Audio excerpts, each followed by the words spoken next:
청와대 압수수색을 시도를 하고 있습니다. 네. 하지만 역시 청와대는 완강히 거부하면서 지금 수사관들의 경내 진입을 불허한다는 방침에는 변함이 없다라고 확고히 밝히고 있습니다. 네, 청와대에 나가는 취재기자 연결해서 현재 상황 들어보도록 하겠습니다. 김웅래 기자. 네, 청와대 춘추관입니다. 네, 자 특검이 청와대에 도착한 지 지금 1시간이 넘어가고 있는 상황인데 지금 상황 어떻습니까? 네, 특검 측과 청와대 관계자들은 현재 연풍문에서 압수수색 방식을 협의하고 있는 것으로 전해졌습니다.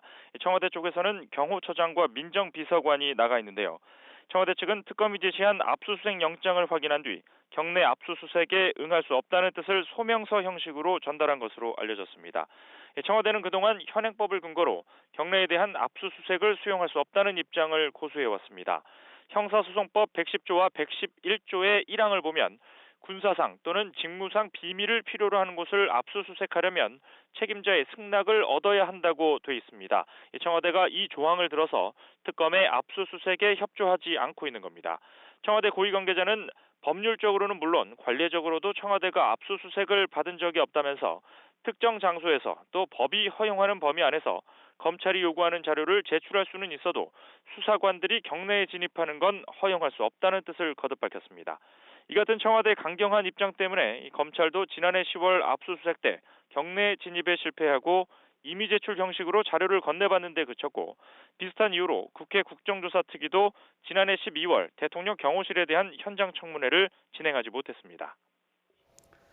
예, 검찰이 압수수색 영장을 제출한 지 벌써 1시간이 지났습니다. 오늘 청와대에 대한 압수수색 불발될 가능성이 높다고 봐야 되나요? 조금 더 지켜봐야 할 것 같습니다. 양측의 입장이 팽팽하기 때문에 아직 단정할 수는 없습니다.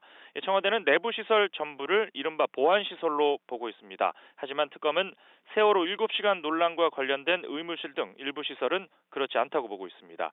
또 특검은 범죄 혐의와 관련이 있는 장소 모두를 원칙적으로 압수수색 대상이라고 강조하고 있지만 청와대는 비밀 보호가 더 우선이라는 입장을 유지하고 있습니다. 형사소송법 110조와 111조에 대한 해석에도 차이가 있습니다. 앞서 말씀드린 대로 청와대는 책임자의 승낙을 얻어야 한다고 규정한 1항을 근거로 압수수색을 막고 있지만 특검은 국가의 중대한 이익을 해하는 경우를 제외하고는 압수수색을 막을 수 없다는 2항에 주목하고 있습니다.